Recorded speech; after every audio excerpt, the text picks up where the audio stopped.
On today's show, it's time for my Big Ten Football 2026 preview, predictions, and best bets. Welcome in. This is Winning Cures Everything. It's a college football podcast. I'm your host, Gary Segars, at GaryWCE on all the different socials. You can also subscribe to the WCE Clips YouTube page along with the Winning Cures Everything YouTube channel or podcast. Or you can check out Instagram, which is Winning Cures Everything, or TikTok, which is Gary WCE. At some point, I will figure out how to brand all of this stuff correctly. But I am doing some shorts and whatnot, so go ahead and check out those channels. WCE Clips is already on the Winning Cures Everything channel, so go ahead and check that out. Anyway, enough of that. Let's get into the 2026 Big Ten preview, because this league is walking into the season from a spot that would have sounded almost impossible a few years back. The Big Ten is not chasing the SEC anymore. It's not asking anybody for respect. It's not trying to prove it can win on the biggest stage. Michigan won the 2023 national title. Ohio State won it in 2024. Indiana won it last year in 2025. That is 3 straight championships, 3 different programs, and now this league has got a real shot at making it 4 in a row with a 4th different champion.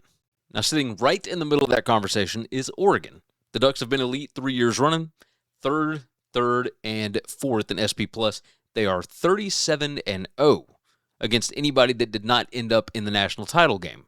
But against the teams that actually played for the trophy, they're just 1-5.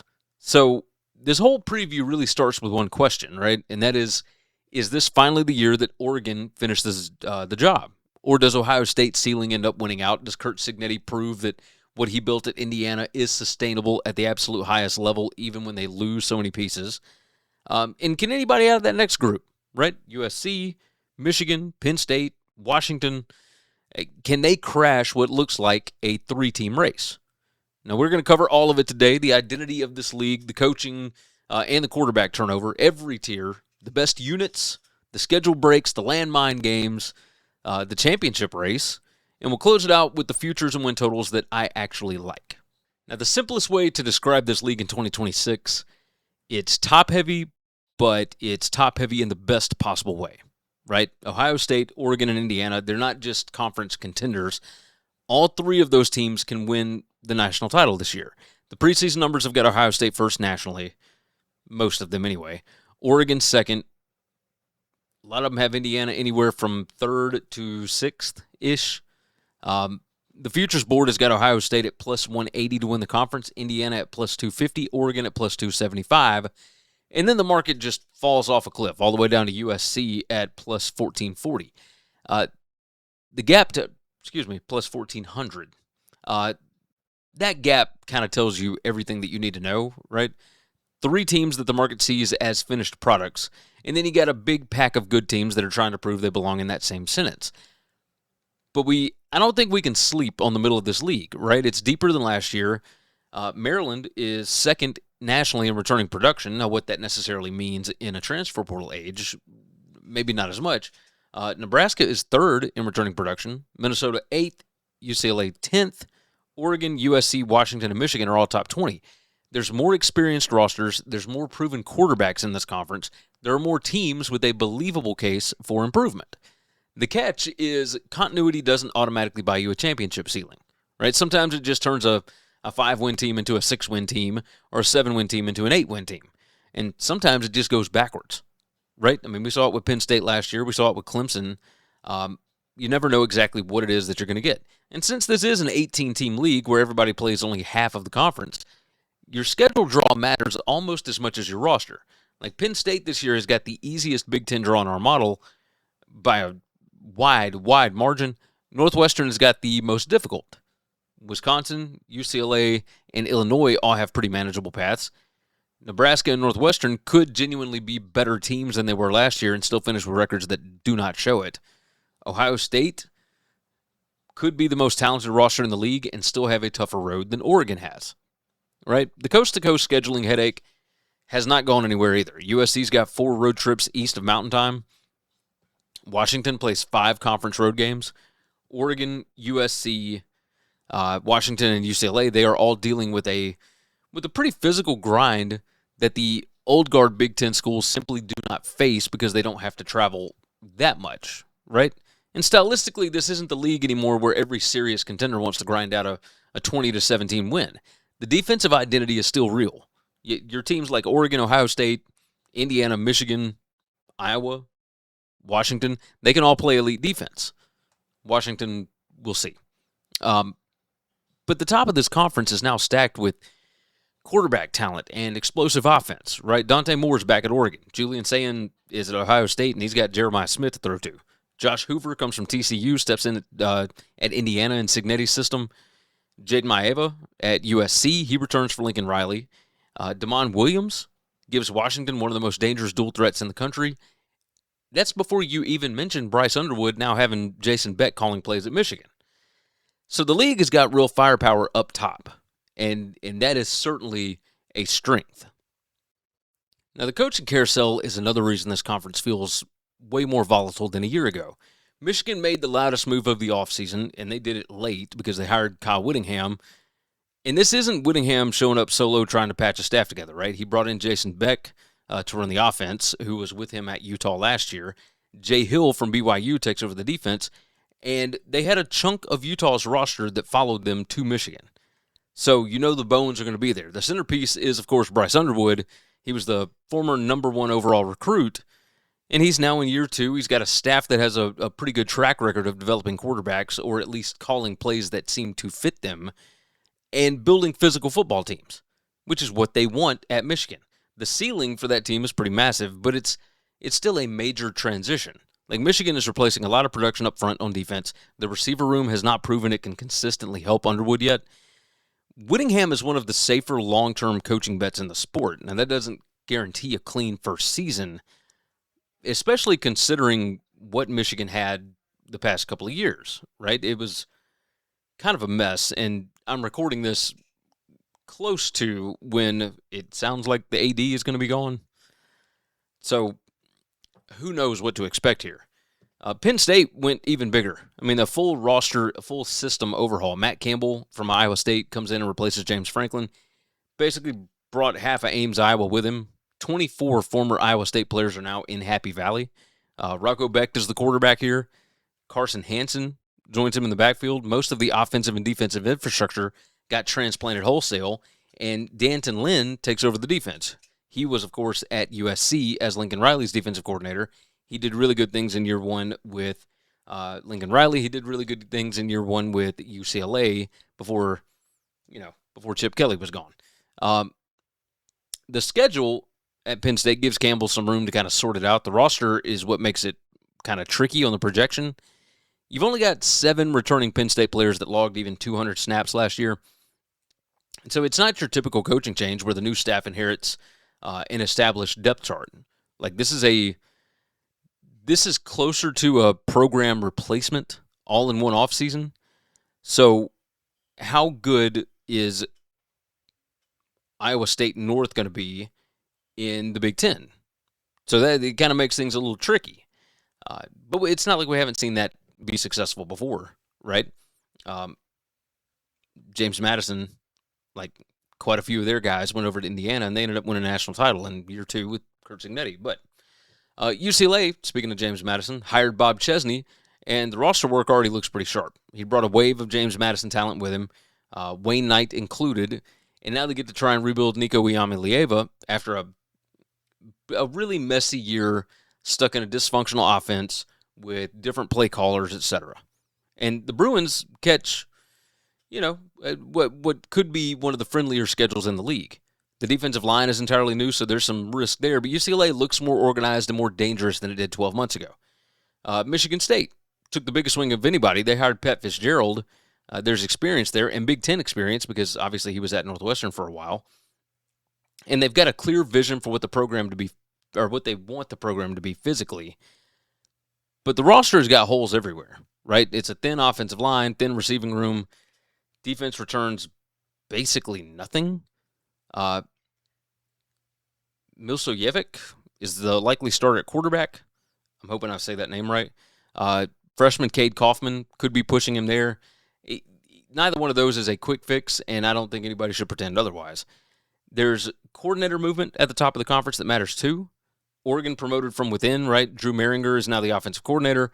Chris Hampton is going to be the defensive coordinator.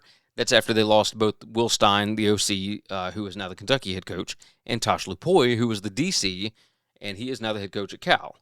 The upside of these moves is continuity, right? The risk is that both guys are kind of learning on the job while Oregon is trying to win a national title. Ohio State brought in Arthur Smith to run the offense, and Arthur Smith, of course, was an NFL head coach. He was an NFL offensive coordinator. Now he's stepping back down to the college game. The expectation is that a stronger running game commitment and better efficiency is going to be there. But the real question is not whether the Buckeyes can dominate ordinary opponents. Like, it's whether or not they're going to get aggressive when the games actually decide championships. And they've got a lot of games on the schedule that will be deciding championships. USC handed over the defense to Gary Patterson, right? Which, I mean, that name carries some weight. And the recruiting has been strong enough to kind of raise that ceiling. But Patterson has not been a defensive coordinator for a top 20 defense since 2014. And even then, he's been out of a full-time chair for a while. Like, he was the head coach. So he hadn't been a defensive coordinator since 2000? I mean, it's been a long time. USC is going to bet that his experience finally solves the one problem that Lincoln Riley has never really fixed, and that, of course, would be the defense. Northwestern hired Chip Kelly as offensive coordinator and Jerry Neuheisel as their quarterbacks coach, and that is a dramatic philosophical shift for a program that has spent years just trying to survive on defense. Aiden Childs is going to be their quarterback. Looks like the highest upside option in a competition that, also includes Nico Martial and Gavin Frakes. And my Westlake Pirates boys would be able to tell you much more about those guys. A few more guys that are worth mentioning. Maryland brought in Clint Trickett to develop Malik Washington and kind of jumpstart that running game. Nebraska is on its fourth defensive coordinator in 5 years. Rob Aurick is now running the show. Rutgers hired Travis Johansson to rebuild a defense that kind of fell apart last year. Purdue brought Kevin Kane back into a system that he already knows. So, there's a lot of capable coaches in this conference. There's also more moving pieces than I think the preseason rankings really let on. Now, quarterback is where this league has changed the most, and it's not even close, right? Dante Moore, to me, is the top quarterback in the conference right now. Threw for over 3,500 yards and 30 touchdowns last year. He's got a loaded room of backs and receivers around him, and he's shown he can stay steady in the biggest moments, right? The last step is pretty obvious. He's got to go beat teams that are actually good enough to win it all. Julian Sayin is right there with him, over 3,600 yards and 32 touchdowns last year. He got better as the year went on. He's got the best non-quarterback player in the conference lining up to him in Jeremiah Smith. He's got an experienced line in front of him, and he's got Bo Jackson in the backfield. Ohio State, they finished first nationally in offensive success rate a year ago, but they also played at the slowest tempo in the country. And, with Arthur Smith, we're going to see, are the training wheels about to come off? It sounds kind of like it, but we'll see. Part of the slow tempo was because they fully expected to be playing well into January, and they wanted as few snaps as possible. So we're going to see if they continue with that or not. Everybody kind of knows the more snaps you get as the more talented team, the better your results are typically going to be. So if you keep playing these slow paces, what does that really mean? So maybe go slow in games that you're supposed to win and then speed up against some of the better teams? Who knows? Indiana is replacing a Heisman winner, and that sounds like a crisis until you look at who they actually brought in. Josh Hoover comes in from TCU, had over 9,600 career passing yards. He had 71 touchdowns. He is much more experienced stepping into this job than Fernando Mendoza was just a year ago. The concern is interceptions, but, Cignetti's earned every bit of benefit of the doubt when it comes to quarterback evaluation out of the portal. He has done a magnificent job in the first two seasons. Who am I to question, right? Jayden Maiava threw for over 3,700 yards and 24 touchdowns last year, posted the highest QBR of any returning Big Ten starter. The line protected him well, and USC is bringing back King Miller and Wayman Jordan at running back, and they were awesome so long as they were healthy last year. Question mark for USC is going to be the receiver room that is almost completely rebuilt. Damon Williams at Washington, he threw for over 3,000 yards with 25 touchdowns. His legs make him just a nightmare to defend. He's got to cut down the sacks that he's taking and, prove that he can produce against,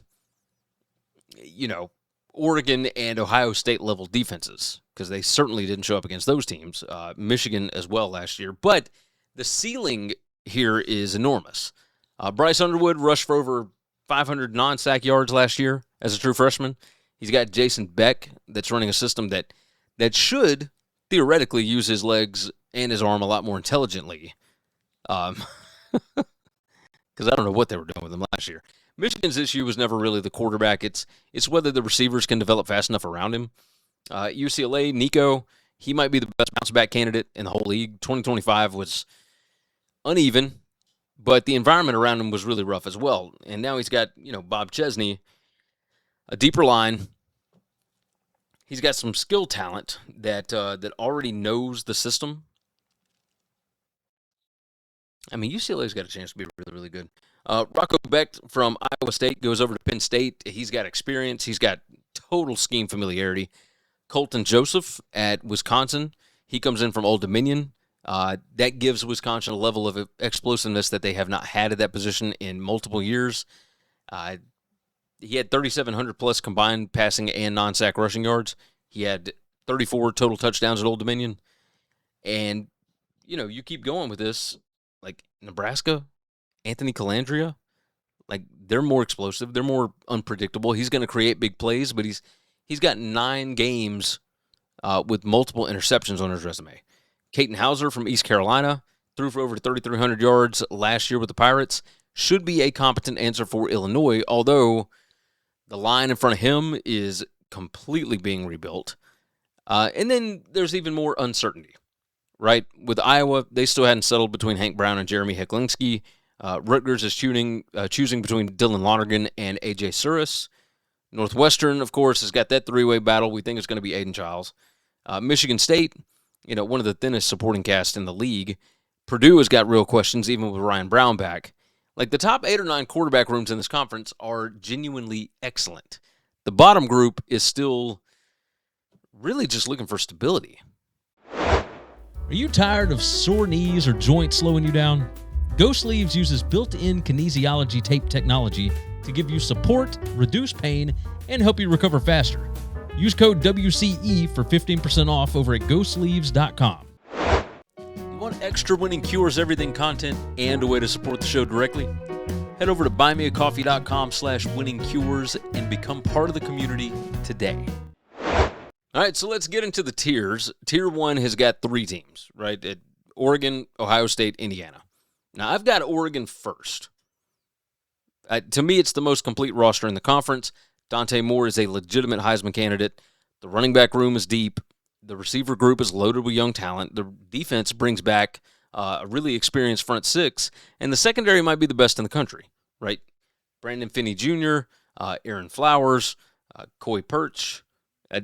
Oregon has star power and versatility on the back end, while Washington and Uiagalelei make life really miserable up front for opponents.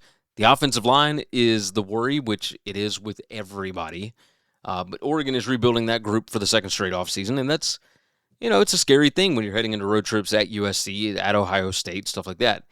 The other concern, of course, being the coordinator change on both sides of the ball, which I've already mentioned. Internal promotion, that keeps the system intact, but running the whiteboard is different from making, championship-level calls in November.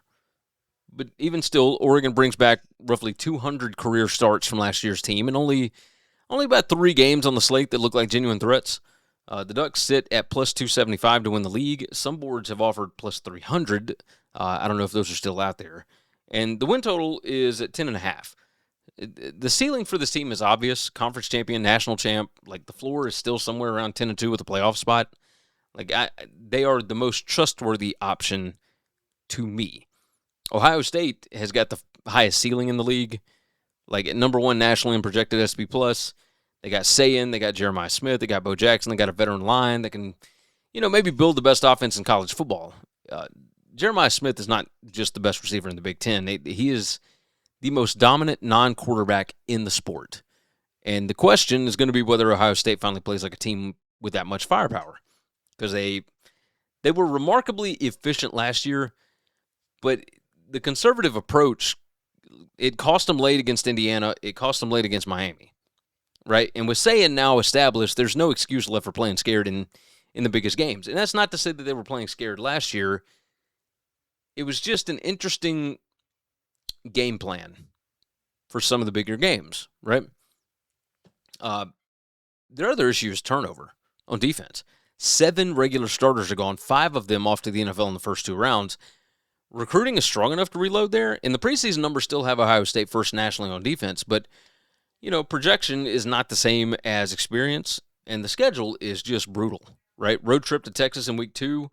They got to go to Iowa. They got to go to Indiana. They got to go to USC. They've got Oregon and Michigan coming to Columbus. 7 of the projected 9 top teams in the conference, and they avoid all 4 teams at the bottom. At plus 180, Ohio State is the favorite, but the path is a lot more difficult than it was last season. Indiana, to me, is 3rd in this tier, and I don't think that's a knock. Cignetti has earned a level of trust that no preseason spreadsheet can really capture. You're losing the Heisman winner and the number 1 draft pick in Fernando Mendoza. You're losing 2 1,000-yard backs. You're losing 2 800-plus yard receivers and 8 NFL draft picks, which is something that most programs collapse under when they get that kind of attrition. Indiana went into the portal, though. They grabbed Josh Hoover. They put together another class that is built for this system. It's not just a fun underdog story. This is the defending national champion. And Indiana at plus 250 to win the Big Ten, which is ahead of Oregon in the market. They've got a win total of 10.5 as well. Every single opponent is going to have to circle this one on the calendar. The early slate is manageable, but the back half brings road trips to Nebraska, to Michigan, Washington, and then Indiana's got to handle the reality that, turnovers and close game breaks don't always fall the same way 2 years running. They had a couple of close ones last year. The difference between these 3 teams boiled down, Ohio State has got the biggest pile of raw upside. Oregon's got the cleanest roster top to bottom. Indiana has the coaching operation that I trust the most to solve a problem before it becomes a loss. Now, Tier 2, that's where things get really interesting. USC, Michigan, Penn State, and Washington. Right? USC has got the best shot of anybody to crash the top 3. Maiava is a proven quarterback. The offensive line is experienced. King Miller and Wayman Jordan, they've got an elite backfield there. Lincoln Riley should field probably one of the best offenses in the league, even with the receiver turnover. The whole season may come down to whether Gary Patterson can turn a talented defense into a reliable one, right? And their schedule is not friendly at all. They've got Oregon, they've got Washington, they've got Ohio State, they've got Indiana. They've got 4 trips east of the Mountain Time Zone, and they have not proven to be very consistent when they have to travel. USC still has to prove that they can travel and play with the same consistency that they show at home. But there's some real juice here, right? Ohio State, Oregon, and Washington all come to L.A. If these young receivers grow up quick, the defense becomes just good, not great. USC can hit 10-2. They can play for the conference title. They can make the playoff. And at plus 1,400 to win this conference, it's a more interesting non-elite future on the board. Michigan is fascinating, right? Whittingham, Beck, DC J. Hill coming from BYU, and then you've got Bryce Underwood. That is an incredibly appealing foundation.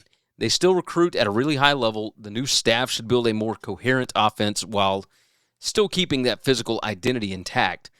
But the immediate projection is really tough. This defensive front needs to be rebuilt. The receiver room is uncertain.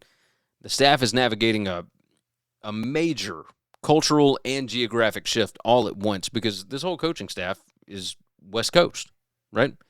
The schedule includes Oklahoma outside of the league. They've got Indiana and Penn State at home. They've got road trips to Oregon and Ohio State. 5 of the projected top 7 Big Ten teams are on the schedule. The ceiling is 10-2 and a playoff berth. The floor is probably 7-5. While, if you go 7-5 and you look pretty good against some of these bigger teams, everybody spends the offseason talking about how the program is trending in the right way, etc. They're plus 1,500 to win the league. They've got an 8.5 win total. I think I like them more long-term than I like them at this year's number because I don't know if I can trust it yet. Penn State is the opposite kind of puzzle, right? The roster is almost entirely new, but the schedule might be the easiest in the league big time. Like only 3 Big Ten opponents projected inside the national top 40, 3 manageable non-conference games. USC comes to Happy Valley, and that's more than likely going to be the whiteout game. The tough road trips are Michigan and Washington. Those are winnable games. Campbell and Beck know exactly what they want to run. Carson Hansen already knows this offense. The defense is being rebuilt around the same structural ideas, and that familiarity does raise the floor. The question, of course, is whether Iowa State-level personnel can meet Penn State-level expectations right out of the gate. Win total opened at 9.5. It got bet down to 8.5, and that move does make sense. 10 wins is possible because the schedule creates a lot of room to grow into it. So the question becomes, like, is 7-5... Is that if the talent gap shows up against a few strong teams on the slate, 7-5 could be feasible, could be, but I don't think anybody is going to be happy with that. Washington is the most dangerous spoiler in the whole second tier. Damon Williams gives them a puncher's chance in basically every game. 4 offensive line starters are back. Defense jumped from 36th to 9th in defensive SP plus last year. The secondary has got real upside again. The thing that worries me is what has walked out the door. Jonah Coleman, Denzel Boston, and most of the defensive tackle room. And last year against elite defenses, this offense did not put up enough points. The schedule includes Iowa, Penn State, Indiana, and Oregon. Now, the win total is at 7.5. Conference futures plus 3,000. Realistic ceiling is probably 9-3 and a spot near the playoff bubble. Floor 7-5 if the missing pieces matter as much as I think they might. But Jed Fish has always done a pretty good job of, figuring these things out. He can create stars. They've got a good coaching staff there. Tier 3 is pretty crowded, right? Iowa, Illinois, Nebraska, Minnesota, Wisconsin, UCLA, Northwestern, and Maryland. Iowa is still Iowa in the sense that the development culture deserves some respect. Kamari Moulton and DJ Voname, correct me in the comments. They're back. And Phil Parker is still one of the best defensive minds in the country. But this is a more uncertain Iowa team than we're used to. Like, the quarterback battle is unsettled. 3 offensive line starters are gone. Only 6 of last year's 17 experienced defenders return. And just 1.5 sacks out of last year's 26 come back. Even special teams, which is normally a strength here, has got turnover this year, both at the special teams coordinator position and with the guys that are actually doing it. The range for this team runs anywhere from 6-6 to 9-3. The floor feels a little more real than usual. Illinois has got a reasonable answer at quarterback in East Carolina's Caton Hauser and a pretty loaded backfield. And the schedule is favorable. The issue, though, 4 offensive line starters, and 13 of the top 15 tacklers are gone. So Brett Bielema has built a sturdy program, but, that is a lot of line of scrimmage production to replace at once. 7 to 9 wins is probably the realistic window here because the schedule affords it, right? Nebraska, they're going to be a lot more fun to watch with Anthony Calandria, which if you watch Cover 3, Tom has talked about him being the whoopsie-daisy king for 2 years running now. They rank 3rd nationally in returning production, so the roster should already know how to play together. But as I mentioned earlier, the defense is on its 4th coordinator in 5 years. Our model has their conference schedule as the 2nd most difficult in the league. Nebraska could genuinely improve and still land at 6-6. Minnesota has got one of the safer defensive floors in the middle tier. Anthony Smith is a premier pass rusher. P.J. Fleck usually fields a pretty disciplined group, and a top 25 defense is a reasonable ask here, especially with the pace that they play on offense. The offensive ceiling, however, that's the question, right? Drake Lindsey, he's got to create more explosive passing plays if the team is going to climb out of that 6 to 8 win range. My favorite rebound story is going to be Wisconsin. Colton Joseph, I think, completely changes what the offense can threaten, and the defense was still pretty good last year. Like, the big thing for this team is they avoid Ohio State, they avoid Oregon, they avoid Indiana entirely. They draw 6 of the projected bottom 7 teams in the league. The schedule gives Wisconsin a real chance to look dramatically better before we even nail down exactly how good they are. So that's going to be an interesting one to watch. I can't wait to see them line up against Notre Dame. That's going to be interesting. Another improvement candidate is going to be UCLA. Bob Chesney, of course, already upgraded the roster quickly. Nico has got a better environment around him. Wayne Knight comes in, brings some proven production there. The Bruins have got one of the 3 easiest Big Ten draws. And that new defensive line creates some risk, but 6 to 8 wins is realistic, and the upside looks a lot more interesting than it did last year. Northwestern might be a better football team and still have a hard time proving it, in the standings.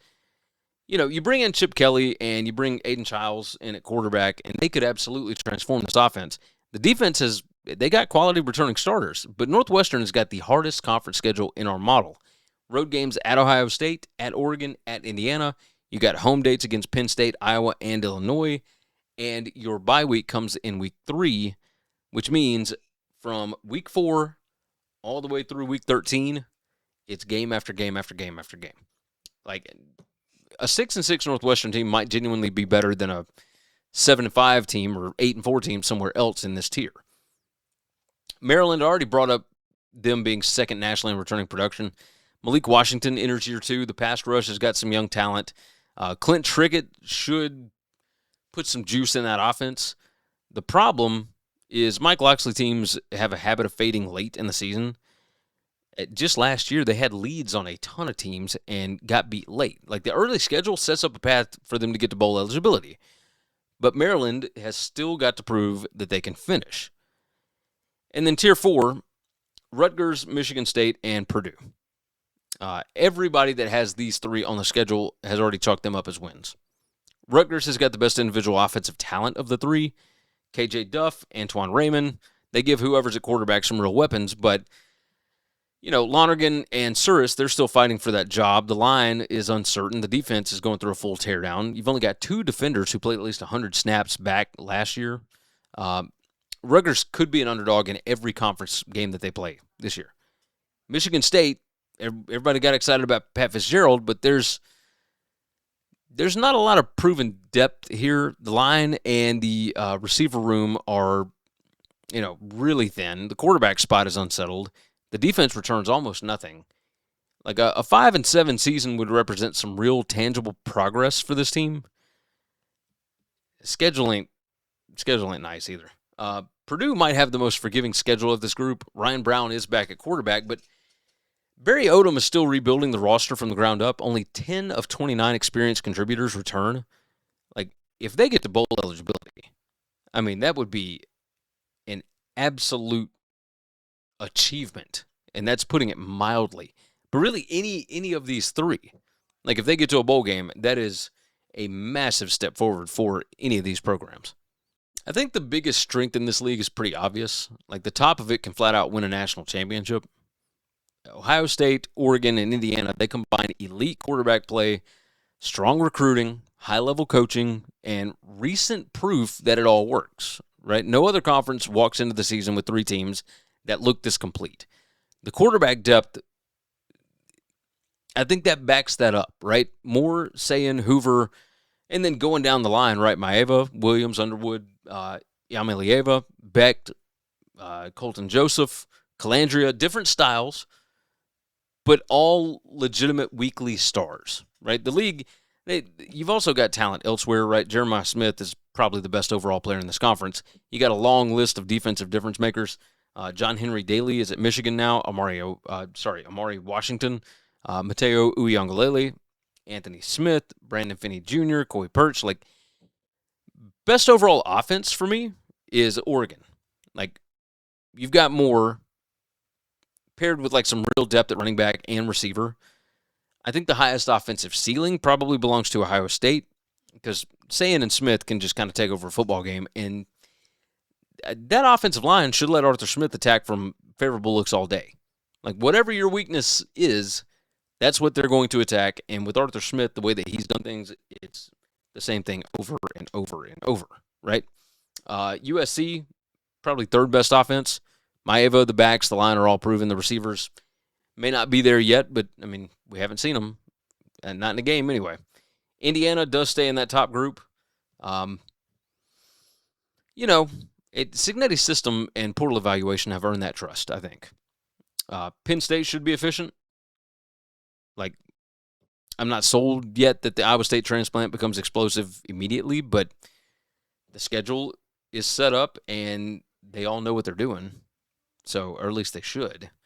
On defense, Oregon is the unit that I trust the most. Ohio State might finish first nationally because, the recruiting talent is just absurd there. But that turnover does create some real uncertainty. 7 new starters on defense. Indiana should stay strong. Michigan has got an outstanding coaching floor with Whittingham and former BYU defense coordinator Jay Hill running things. Iowa is always going to deserve respect as long as Phil Parker's there, even though they do have a lot of turnover on that side of the ball. Washington, Wisconsin, Minnesota, Northwestern, they've all got a shot at finishing inside the top 30 nationally. The weaknesses, though, those start at the bottom. And we talked about Rutgers, Michigan State, and Purdue, right? Those are all full-blown rebuilds. Maryland and Wisconsin have been promising improvement for years, but they still got to turn that optimism into actual wins. The league is also dealing with unusually heavy defensive turnover across the board. Ohio State lost the most. Obviously, Iowa lost 11 experienced defenders. Penn State basically imported an entirely new one, even if we do trust Lynn as a defensive coordinator. You still got some stuff you got to figure out on that side of the ball. Illinois is replacing most of its front six. Michigan lost a lot of front seven production. UCLA's got a completely new two deep on the defensive line. And then the scheduling imbalance. We got to talk about that. It is enormous. Penn State can finish with a better record than a more talented team purely because of who they avoid. Northwestern could be better than they were last year and still struggle to get to a bowl game. Like, raw records are going to lie to us plenty in the conference this year. Shirts, hoodies, hats, and more. The latest WCE merch is now available. Support and rep your favorite college football show today. Just visit winningcureseverything.com/store. If you can't watch the show live, no problem. Subscribe to the Winning Cures Everything audio podcast and never miss an episode.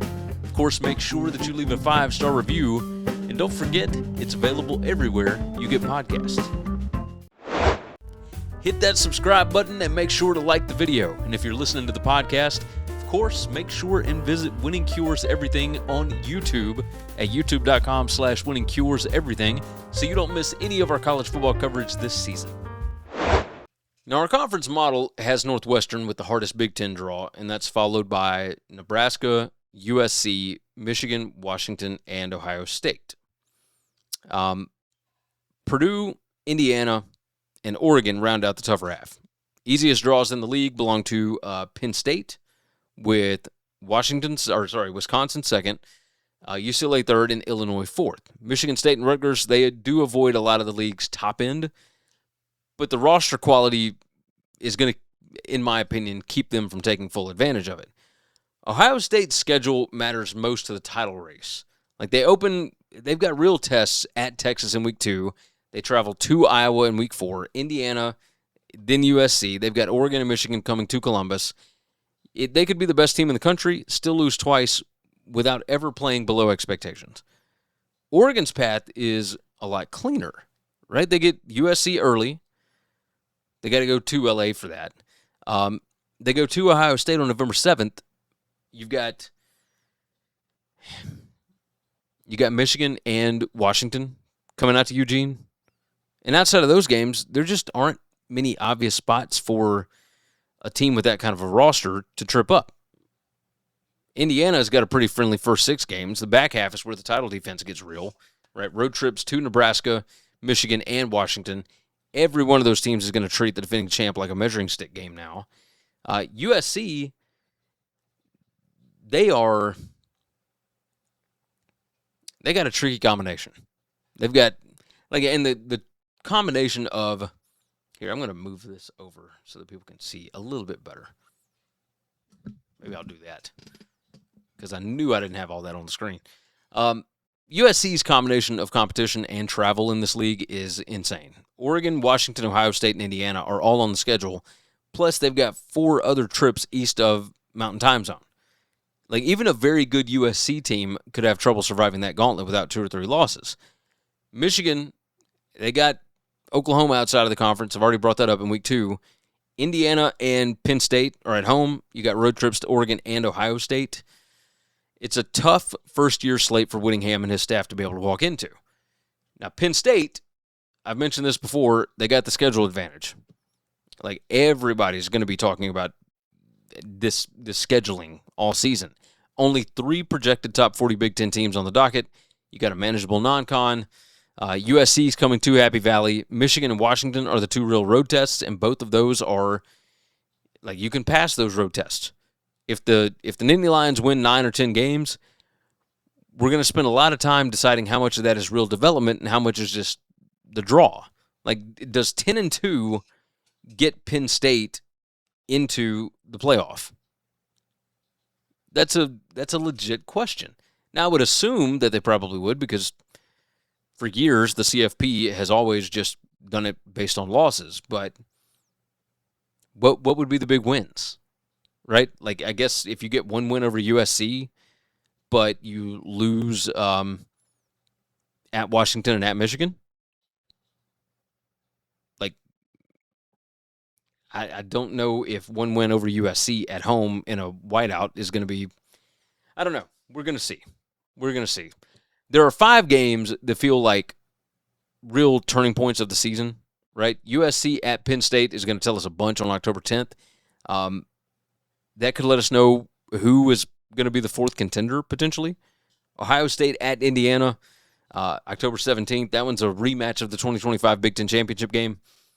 Massive game in Bloomington. I'm talking they are so ready for that ball game. And they even won the game last year in the Big Ten title game. Indiana at Michigan on October 24th. It gives us Cignetti against Whittingham, which is a fun coaching matchup. Huge test for Bryce Underwood as well. And we'll figure out a little more about both of those teams. Oregon at Ohio State. Maybe the biggest Big Ten game of the year. Preview of the conference title game, potentially. Indiana at Washington, November 21st. That could swing both Indiana's playoff positioning or Washington's dark horse case, right? And then you throw in, like, there's a bunch of other ones as well. Oregon at USC, Penn State at Michigan, Ohio State at USC, USC at Indiana, Michigan at Oregon, Washington at Oregon on rivalry weekend. Obviously, the game, Michigan at Ohio State. You got a back half of this season that is loaded, right? Outside of the league, we got to keep an eye on Wisconsin playing Notre Dame at Lambeau Field opening weekend. Week 2, Oklahoma heading to Michigan. We've already brought up Ohio State playing against Texas. Other than that, everybody kind of steered clear as far as their non-conference stuff. Minnesota, Mississippi State, that could be interesting. I'm curious to see what this is going to look like. So let's discuss the championship race. I'm not going to hide it. Like, my projected Big Ten title game is Oregon and Ohio State. They're ranked number 1 and 2 nationally in a lot of the preseason numbers. Both are projected around 10.2 wins, regular season wins. Both return elite quarterbacks. Both have enough defensive talent to win every game on the schedule, even if the quarterbacks aren't any good, but they are. Indiana is the first team out, and, I mean, obviously I don't like leaving them out, but, Oregon and Ohio State bring back way more proven star power. Indiana is replacing an enormous chunk of that championship roster. You have to assume there's going to be some kind of regression. My pick to actually win the league is going to be Oregon this year. Like, Ohio State might be the best team on paper. Indiana might have the best culture and the best evaluation process anywhere in the country. I don't trust the fact that Indiana is kind of thin on the offensive line. I mean, their coaches will tell you that they know exactly what they're doing, but they've only got 13 offensive linemen in that room, and I don't know who you're going to practice against. And if you have any kind of injury. Anyway, Oregon is who I'm going with, because Oregon gives me the cleanest combination of quarterback, defense, continuity, schedule, and price, right? And, yeah, the coordinators, I understand having new coordinators is a little risky, but Lanning has done this before.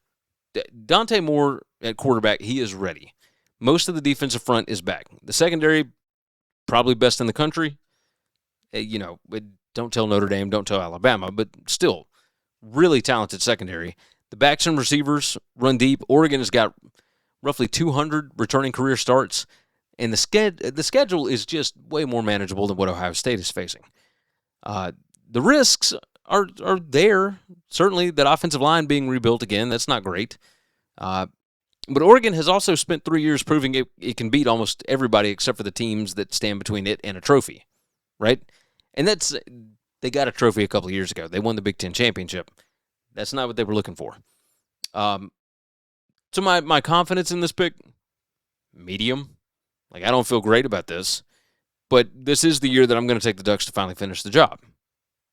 All right, let's talk money, because the Big Ten is a perfect example of team quality and betting value not being the same thing.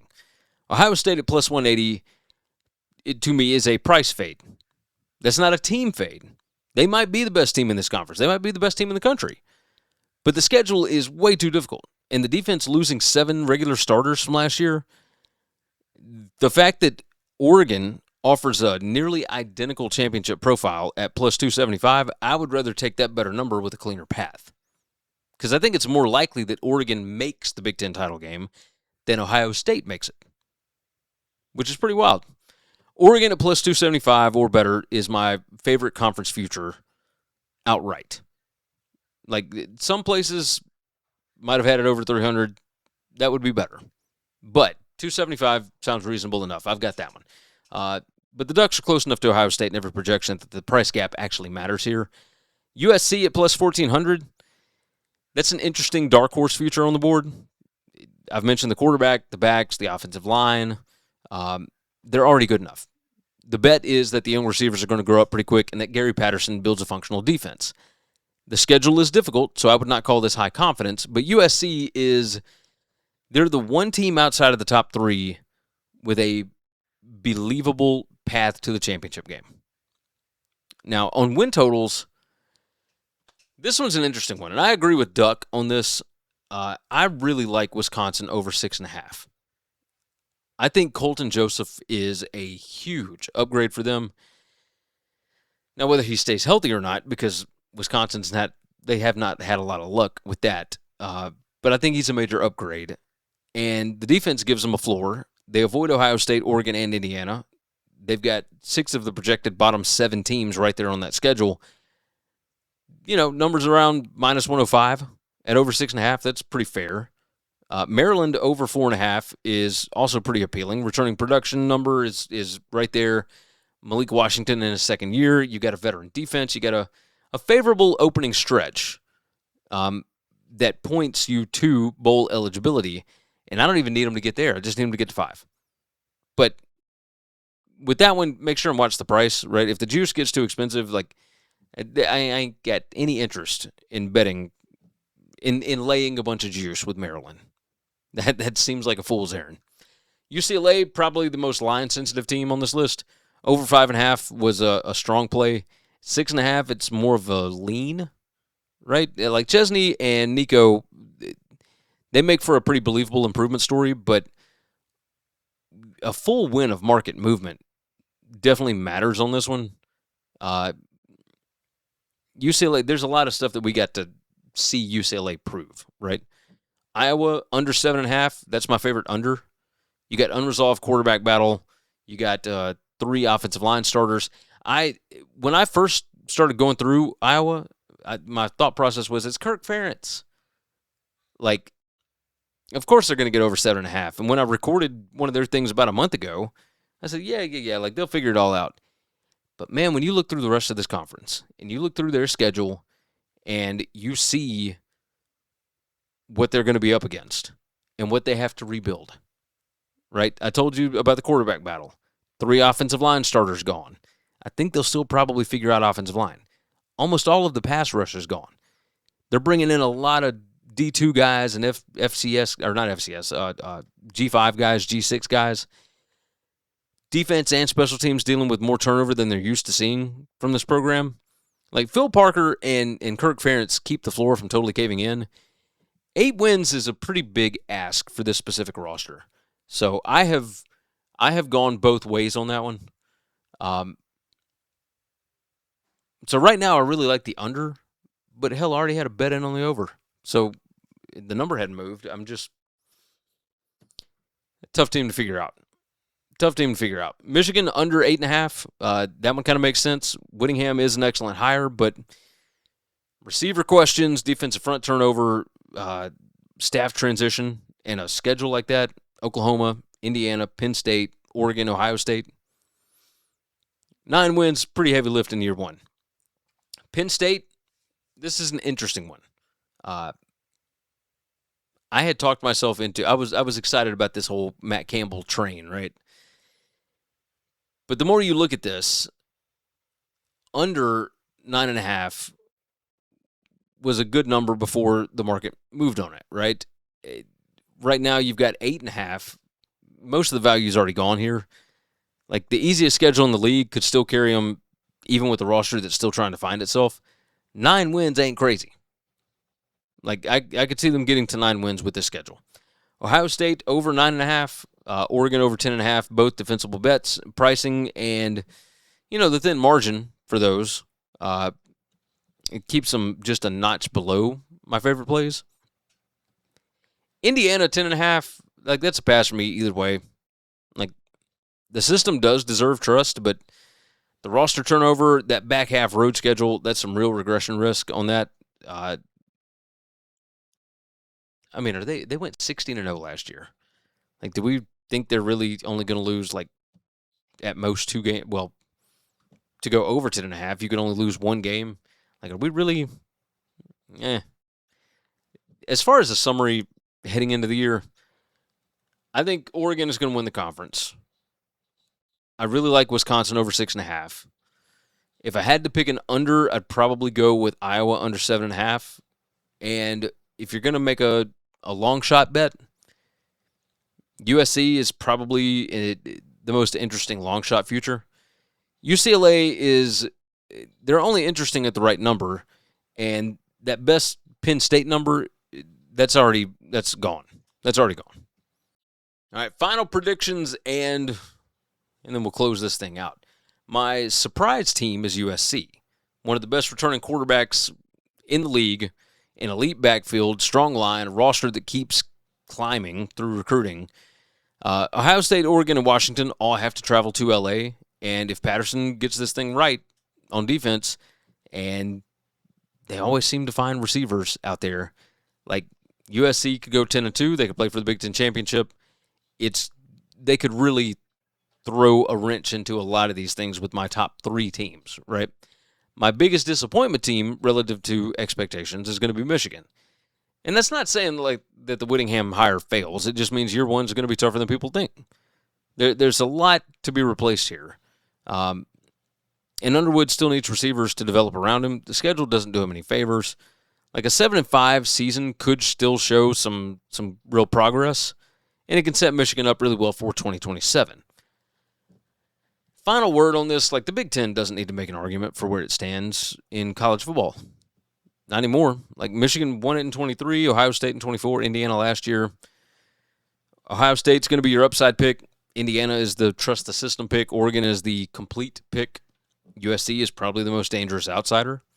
Michigan and Penn State stepping into fascinating new eras. Washington's got a quarterback that's capable of blowing up this whole thing.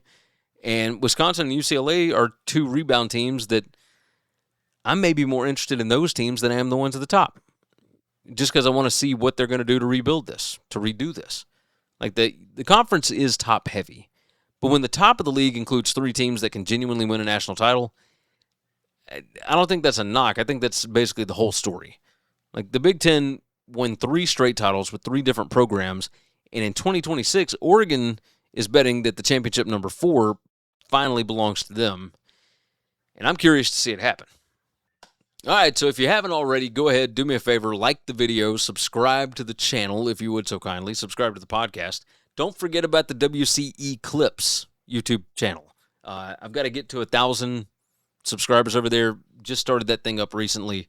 But do me that favor and go and check that thing out because I post a lot of the clips and whatnot from here over there because I'm trying to separate it. I'm trying to keep a little more organized so that the main Winning Cures Everything page is easier to follow. That's all I'm looking for. I just want it to be easier to follow. So we're getting there eventually. Don't forget about Buy Me a Coffee. Don't forget about the podcast as well.